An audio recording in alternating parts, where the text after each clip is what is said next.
hermanos, como lo estudiábamos hoy en nuestra escuela dominical, en la cual nos guiaba nuestro hermano Víctor, llegamos en este momento al punto de adoración más importante en nuestro culto de adoración, y es la predicación de la palabra de Dios.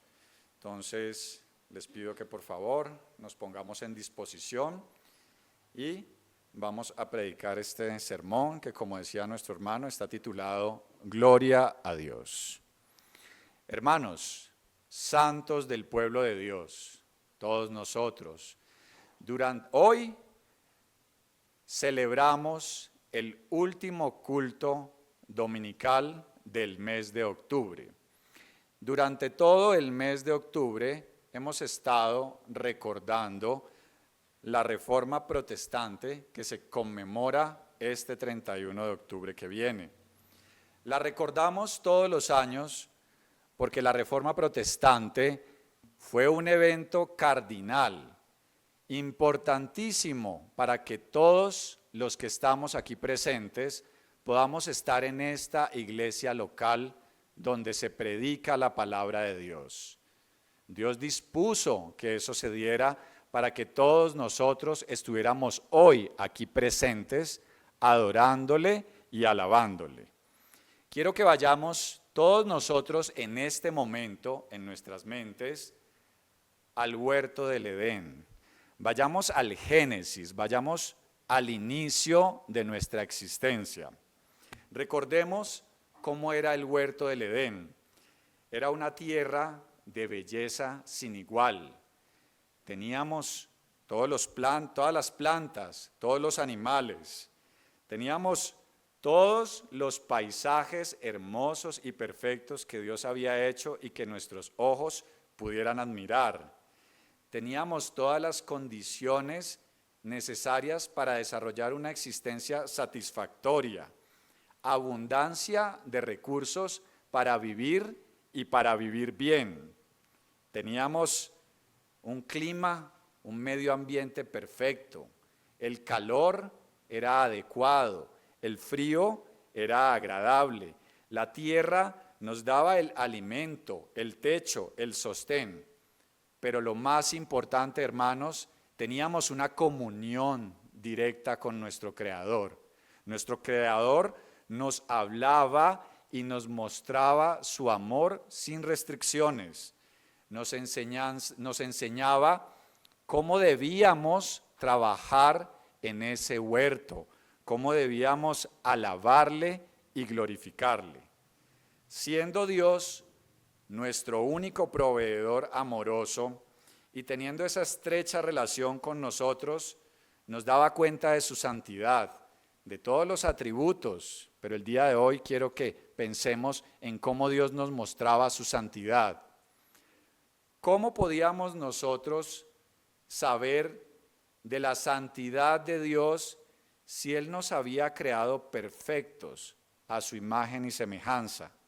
Hermanos, nosotros, ¿cómo podíamos saber de esa santidad?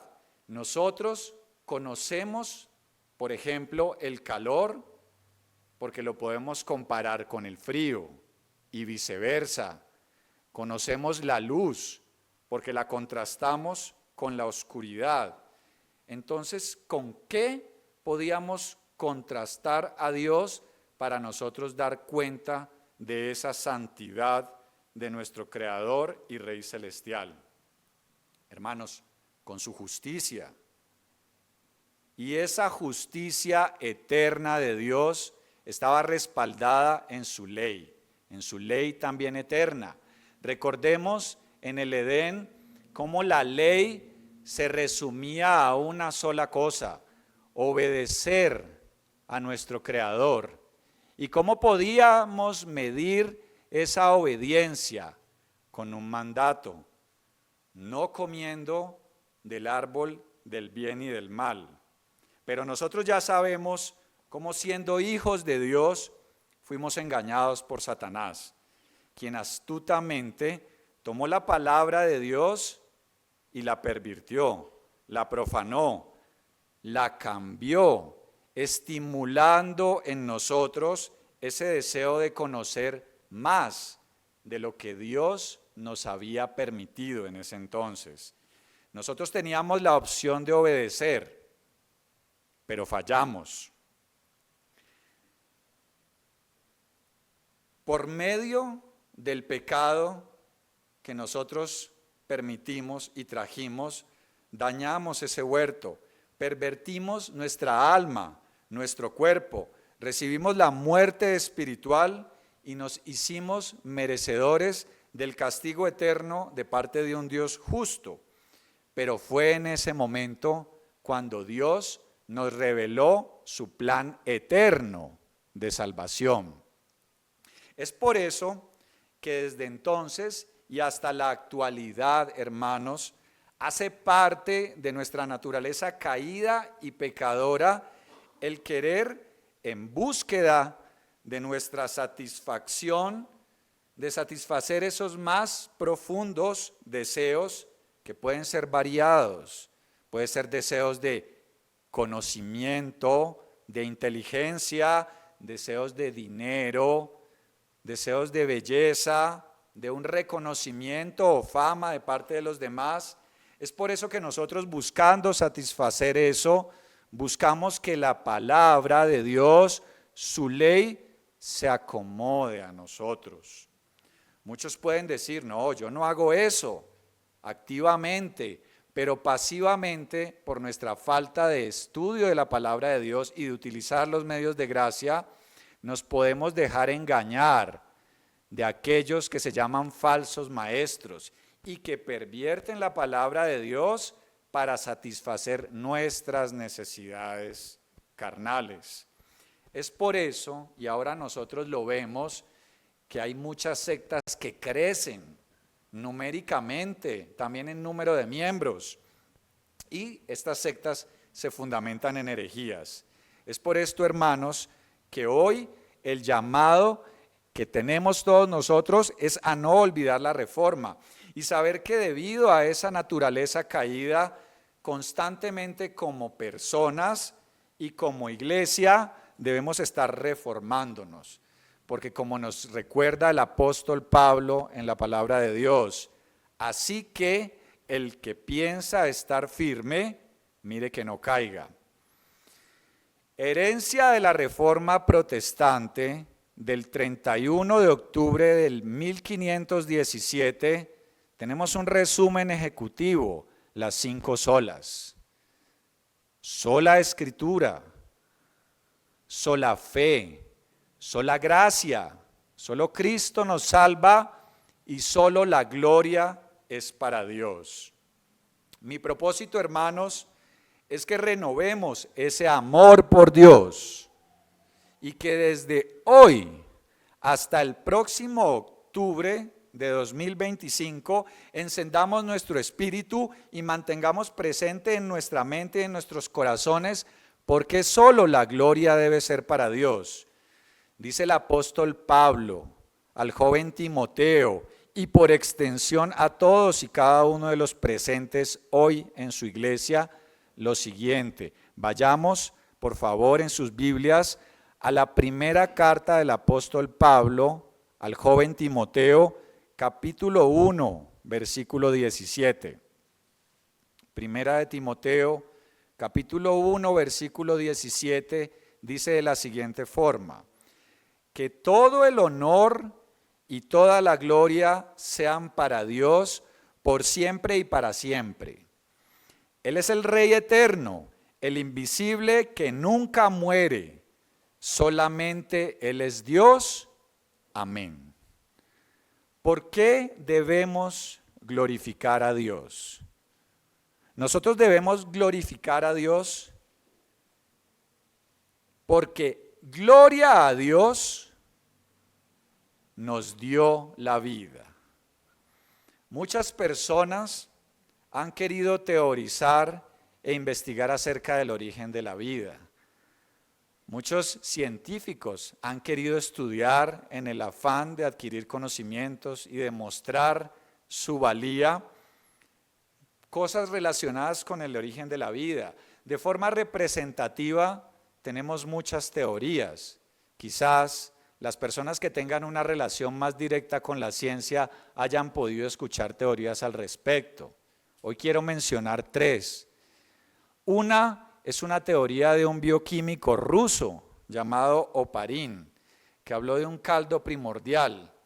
Él dice que en algún momento en el universo la Tierra era una bola caliente de fuego y de gas, y que en ese gas, que hacía parte de esa atmósfera primitiva hace muchísimos millones de años, habían unos elementos o compuestos inorgánicos, y que cuando la Tierra se comenzó a enfriar, esos compuestos, elementos como los conocemos, aleatoriamente o al azar, porque así son los científicos que hablan del azar, se comenzaron a unir entre unos y otros y comenzaron a formar las moléculas orgánicas y luego las células para dar la vida como lo conocemos ahorita. Completamente al azar. Luego, años después, esto que dijo Oparin fue en 1922, un científico estadounidense de apellido Fox dijo que esta mezcla de gases, fundamentándose en lo que decía Oparin, no había hecho reacción en la atmósfera, sino que había hecho reacción en la Tierra primitiva y en el mar primitivo que se formó, no explica de qué, del Big Bang, de un origen allá en el universo, y que esas reacciones hicieron que hubieran moléculas de proteínas. Esa es la teoría de las microesferas o microesferas de proteínas. Y una vez más, de forma aleatoria, unas se fueron uniendo con otras, formando el ARN, luego el ADN, luego una molécula que formó una lagartija, una molécula que formó al mono, sin ningún orden, sin ningún propósito. Hay una tercera teoría que se llama la panspermia. Esa dice que no, que la vida no se desarrolló en la Tierra, sino en el cosmos cuando se dio la gran explosión. Y que desde allá ya venían células preformadas viajando por el espacio y moléculas orgánicas viajando por el espacio y que se sembraron en la única parte donde se había establecido que estaba el ambiente propicio para que una vez más una célula aleatoriamente se juntara con otra y formaran la vida y evolucionando supuestamente las especies conocidas.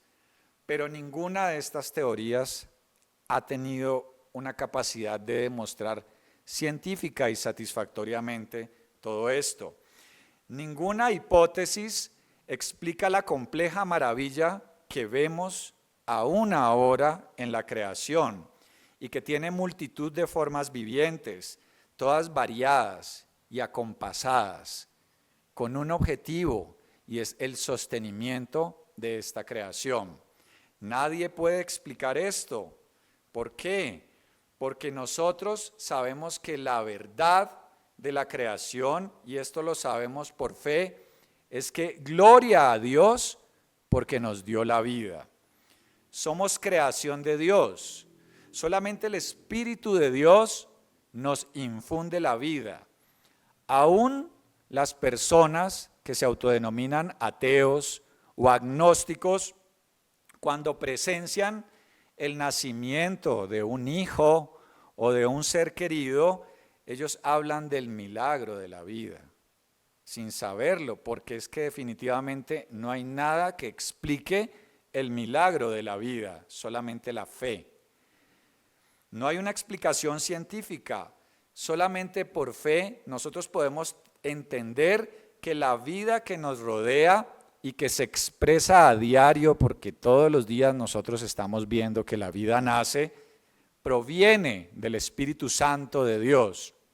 Vayamos todos por favor a Génesis, capítulo 2, versículo 7. Génesis en el capítulo 2, versículo 7, dice lo siguiente: Entonces Jehová Dios formó al hombre del polvo de la tierra y sopló en su nariz aliento de vida, y fue el hombre un ser viviente. Aún, hermanos, como lo decíamos ahorita, los inconversos hablan del aliento de vida.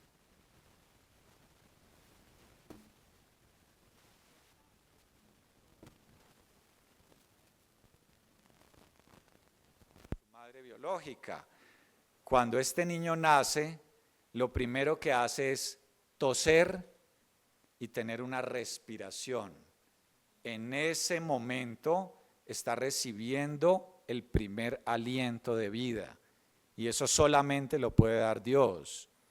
En otro momento de la vida hay personas que están terminando el ciclo porque Dios lo ha determinado y esa persona lo último que hace es exhalar el aliento de vida.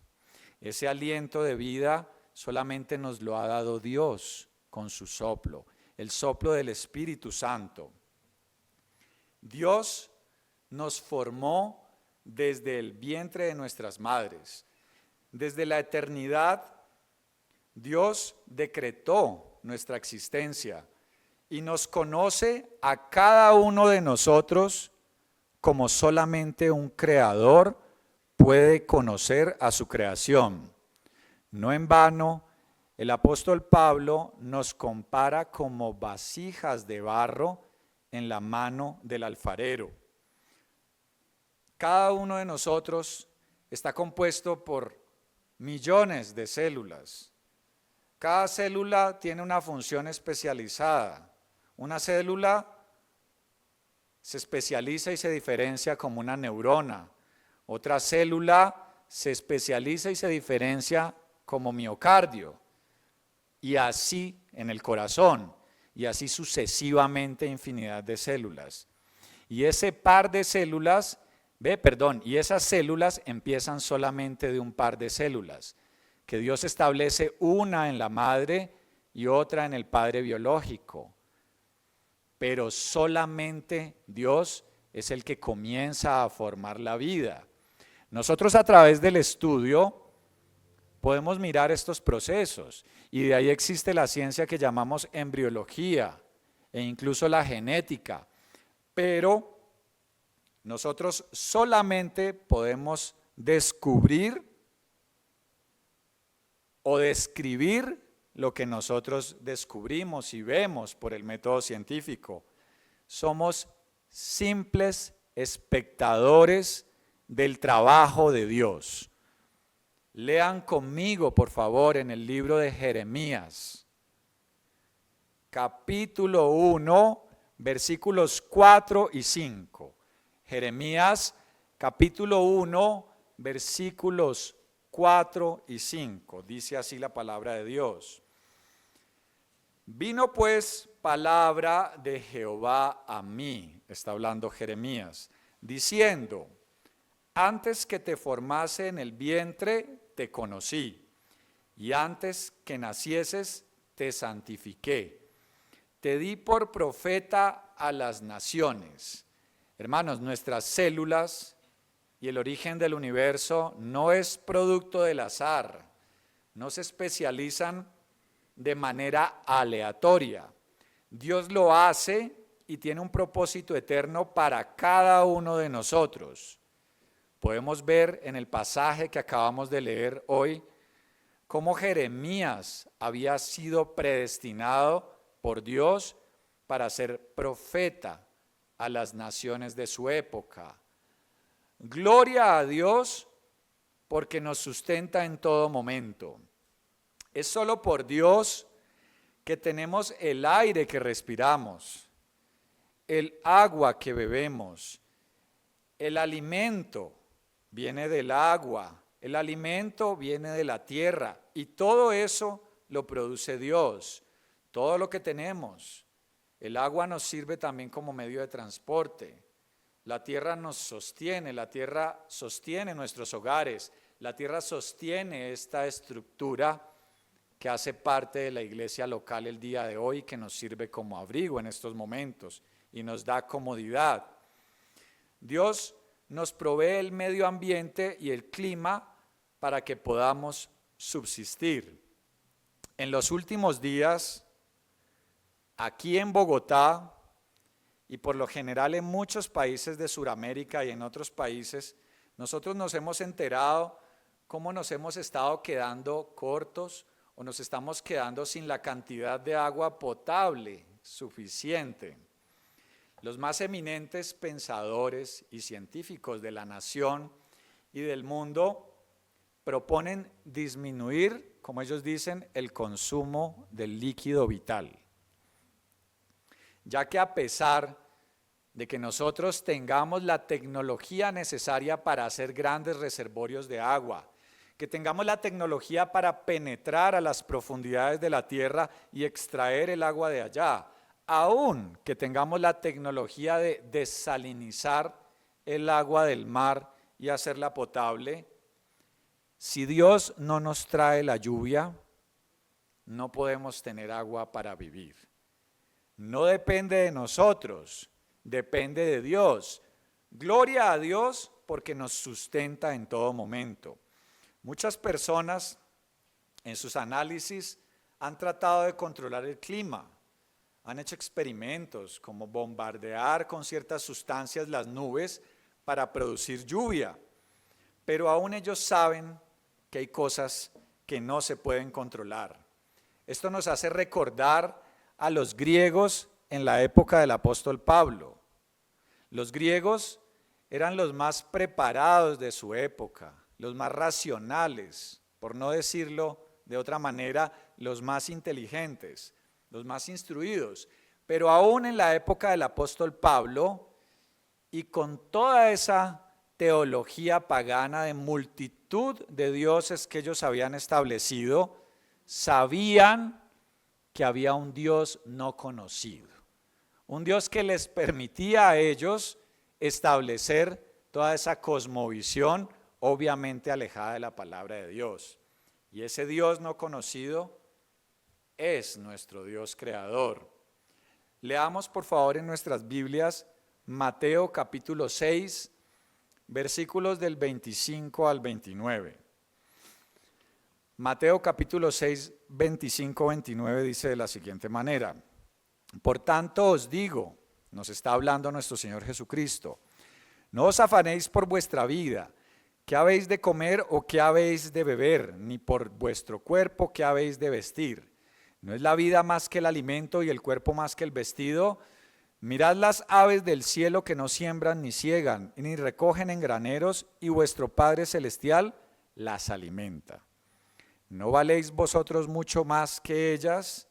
¿Y quién de vosotros podrá, por mucho que se afane, añadir a su estatura un codo? Y por el vestido, ¿por qué os afanáis? Considerad los lirios del campo, cómo crecen, no trabajan ni hilan, pero os digo que ni aun Salomón con toda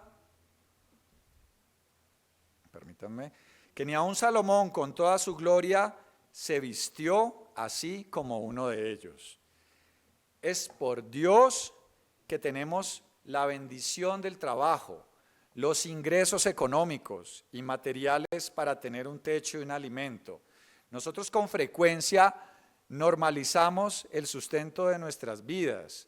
Pensamos que es algo que nosotros nos merecemos y que es el producto de nuestra fuerza, de nuestra inteligencia, de las capacidades que poseemos. Es más, con frecuencia decimos que lo que tenemos es producto de el sudor de nuestra frente. Pero debemos llamarnos al orden todos los días de nuestras vidas y en oración agradecer a Dios porque solo puede darnos Él aquello que necesitamos. Segunda de Corintios capítulo 9, versículos del 8 al 11, dice lo siguiente: y poderoso es Dios para hacer que abunde en vosotros toda gracia, a fin de que teniendo siempre en todas las cosas todo lo suficiente, abundéis para toda buena obra, como está escrito: repartió, dio a los pobres, su justicia permanece para siempre. Y el que da semilla al que siembra y pan al que come, proveerá y multiplicará vuestra sementera y aumentará los frutos de vuestra justicia, para que estéis enriquecidos en todo para toda liberalidad, la cual produce por medio de nosotros acción de gracias. Gloria a Dios porque nos salvó. Estábamos muertos en nuestros delitos y pecados, pero por la gracia de Dios ya el pecado no se enseñorea de nosotros. Recordemos cómo antes de haber sido llamados por Dios, porque todos podemos recordar cuándo fue ese momento real en nuestras vidas, nosotros en esa época, antes de haber sido llamados, solo nos deleitábamos en aquello que satisfacía nuestros deseos. Solo nos deleitábamos en lo que nos gustaba. No pensábamos en nuestro Señor y Rey Celestial. Queríamos rodearnos solamente de aquellas personas que nos alentaban en el mal, ya fuera contra nuestros cuerpos o contra el Espíritu, es decir, contra el Espíritu Santo de Dios también. Y no es que ahora entonces nos neguemos al disfrute, a la felicidad. No es que ahora queramos volver a los estoicos, que fue una filosofía ya bastante antigua de la época de Grecia. Los estoicos buscaban alejarse del mundo externo. Todo lo que nos rodea es malo. La fuente de la felicidad y del conocimiento está en nosotros mismos. No, Dios no nos quiere estoicos. Por el contrario, hoy nos llama a que nos gocemos bajo la gracia de Dios. Como dice el apóstol Pablo en 1 Corintios capítulo 10, versículo 31. Entonces, ya sea que comáis, que bebáis o que hagáis cualquier otra cosa, hacedlo todo para la gloria de Dios. Ya no estamos condenados a la muerte y al castigo eternos. Si bien por nuestro pecado somos más que merecedores de esto, Dios ya nos salvó. Él permitió que el sacrificio, muerte y resurrección de su único Hijo, de Jesucristo nuestro Señor, fuera propicio para que nosotros todos seamos redimidos. Es solo por Dios que debo dejar de castigarme a mí mismo como un inmundo pecador. Debo recordar que debo obedecer a Jesucristo por el amor que le tengo, por ese amor que Él entregó para todos nosotros, para sus hermanos, para sus hijos, para que fuéramos nosotros salvos. Él nos amó y por ese amor es que nosotros ahorita le obedecemos, no por un castigo ni por un sacrificio. Es nuestro Señor Jesucristo quien hizo y que aún ahora hace la obra en mí todos los días por el Espíritu Santo. Si alguien me juzga como pecador, alguno de ustedes, hermanos, en Cristo,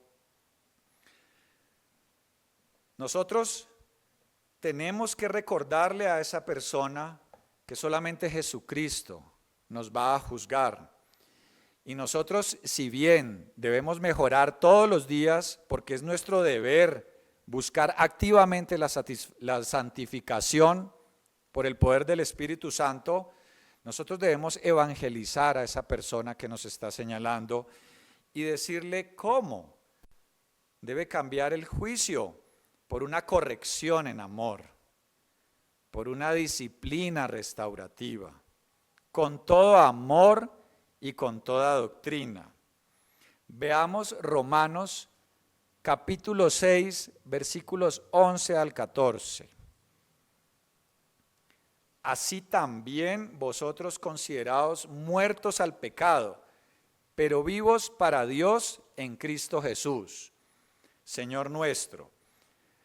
No reine pues el pecado en vuestro cuerpo mortal, de modo que lo obedezcáis en sus concupiscencias, ni tampoco presentéis vuestros miembros al pecado como instrumentos de iniquidad, sino presentaos vosotros mismos a Dios como vivos de entre los muertos, y vuestros miembros a Dios como instrumentos de justicia, porque el pecado no se enseñoreará de vosotros, pues no estáis bajo la ley, sino bajo la gracia.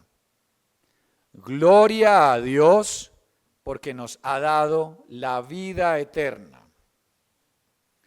Nuestro Señor Jesucristo, en este preciso momento, nos está esperando en el cielo.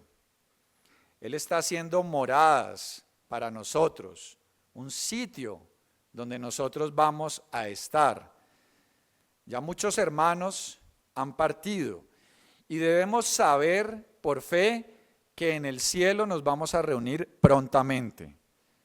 Cada vez que nos sintamos tristes por la muerte, porque es algo normal, nosotros no fuimos creados para muerte, sino creados para vida. Y es normal sentir la ausencia de un ser querido en este plano terrenal. Pero cada vez que nosotros tengamos esta tristeza, recordemos las palabras de nuestro Señor Jesucristo. Vayamos por favor a Juan capítulo 14, versículos del 1 al 4.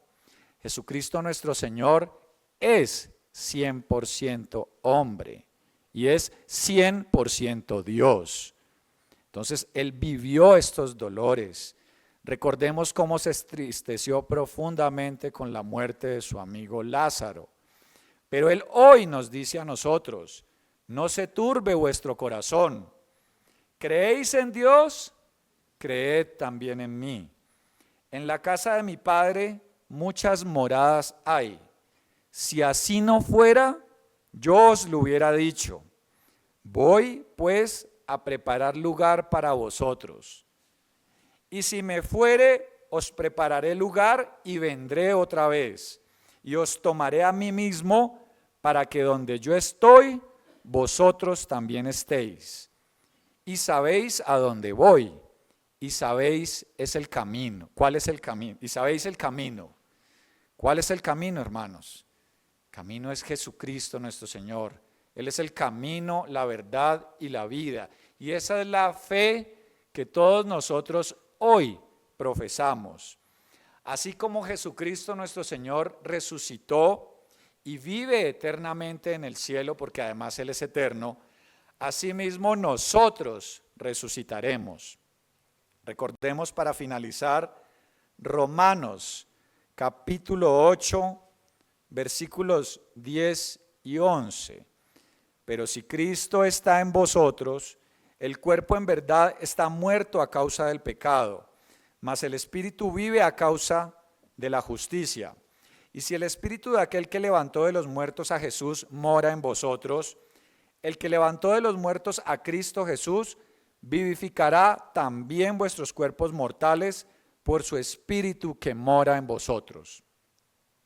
Primera de Corintios 6, 14, el apóstol Pablo nos recuerda lo siguiente: y Dios que levantó al Señor, también a nosotros nos levantará con su poder. En conclusión, hermanos, ¿reconoce usted la importancia de la reforma? ¿Le queda claro la importancia de estarse reformando todos los días de su vida? ¿Participa usted en la reforma de su iglesia local? ¿Lo está haciendo, hermano? Si no, la invitación es a que por favor nos estemos reformando constantemente y reformemos nuestra iglesia. Volvamos al fundamento, porque hace parte de nuestra naturaleza caída alejarnos del fundamento. Desde el inicio de nuestra existencia hasta ahora, muchos anhelan el mes de octubre porque es el día de los disfraces, porque es el mes de los niños, porque cada vez se acerca más la temporada de las fiestas decembrinas. Los hermanos que están viviendo en Estados Unidos, porque cada vez se acerca más el Día de Acción de Gracias, que es en noviembre, pero que nosotros también anhelemos octubre principalmente porque ese mes nos recuerda nuestra identidad cristiana, nuestra necesidad de regresar al fundamento que es la palabra de Dios. Hermano, sea que coma, sea que beba o cualquier cosa que haga usted en octubre y en todos los meses del año, recuerde siempre darle la gloria a Dios. Gloria a Dios porque nos dio la vida. Gloria a Dios porque nos sustenta en todo momento. Gloria a Dios porque nos salvó. Y gloria a Dios porque nos ha dado la vida eterna. Disfrute de la gracia. Disfrute de la vida que Dios le ha permitido tener. Y nunca, pero nunca se olvide de darle la gloria a Dios. Oremos, hermanos. Amado Padre Celestial, Señor Todopoderoso, te damos gracias porque hoy una vez más has permitido que tu palabra sea expuesta. Gracias por todas las conversiones y los cambios que estás permitiendo por tu espíritu en el espíritu de cada uno de nosotros presentes. Renueva ese amor, renueva ese fuego para reconocerte en todas las situaciones de nuestras vidas. Renueva ese fuego para servirte, para saber que si bien estamos en un mundo caído, en un mundo pecador, nosotros podemos ser sal y luz para ese mundo, porque tú nos has formado y nos has capacitado para hacerlo en amor y con toda doctrina. Te pedimos sabiduría para que cada uno de nosotros pueda ser siervo útil, para que cada uno de nosotros, con toda la sabiduría que solo tu Espíritu nos puede dar, pueda servirte, tanto en el trabajo, como en la casa, como en el estudio, pero principalmente aquí en esta iglesia local.